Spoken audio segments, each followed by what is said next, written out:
Chez Gisèle, le bruit de la machine à coudre se fait entendre tous les jours. Cette costumière a habillé pendant plus de 40 ans des troupes de théâtre et a côtoyé de grands noms comme Bourvil. Aujourd'hui, à 81 ans, Gisèle est toujours active et ne laisserait tomber la couture pour rien au monde.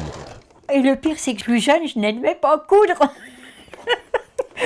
Je voulais être brodeuse. Et un jour, mon papa il m'a dit non, tu ne seras pas brodeuse pour la bonne raison que tu ne gagneras pas ta vie. Il dit c'est un métier de misère, tu y passeras tes nuits.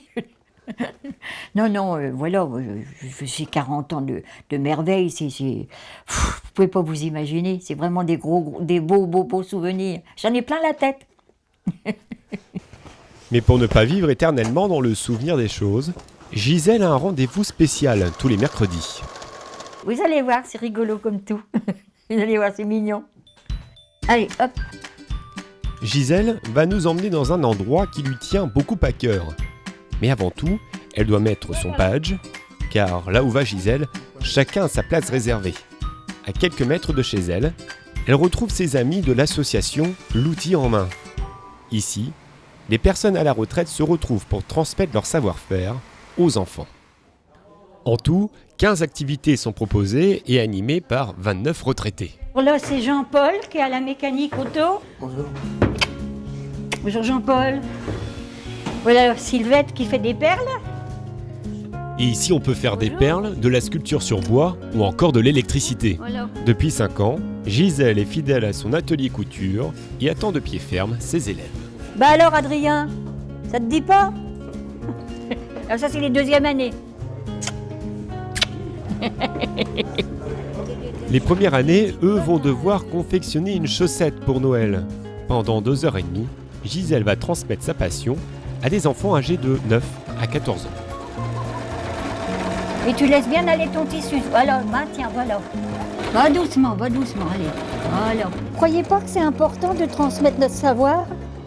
Quand on voit des petits enfants comme ça qui n'ont jamais touché une machine à coudre et qui subitement savent déjà travailler, c'est gratifiant. Et je vous dis, ça empêche de vieillir.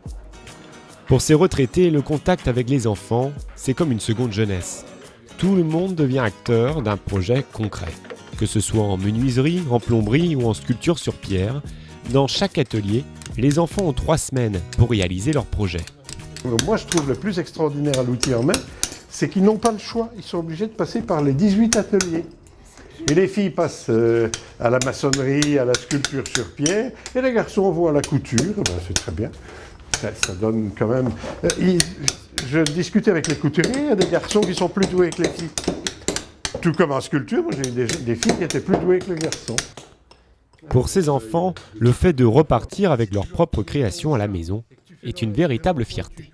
En fait, le meuble où j'ai mes habits, j'ai tout enlevé ce qu'il y avait dessus et dessus j'ai mis toutes mes créations de l'outil en main.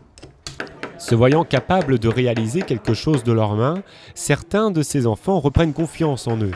De l'autre côté, ces personnes retraitées qui veulent être utiles aux autres trouvent ici leur bonheur. C'est la formule du gagnant-gagnant. Déjà, ils nous font plaisir en acceptant de faire ces métiers que nous on a pratiqués quand on était jeunes. C'est ça qui est valorisant, c'est nous permettre de pouvoir transmettre quelque chose. Retrouvons Gisèle. Les enfants ont terminé leurs chaussettes et ont même eu le temps de confectionner des berlingots. Même si elle ne le montre pas trop, il tarde déjà à Gisèle de retrouver ses enfants. Je ne peux pas vous expliquer ce que je ressens. J'ai qu'une hâte, c'est d'être là le mercredi.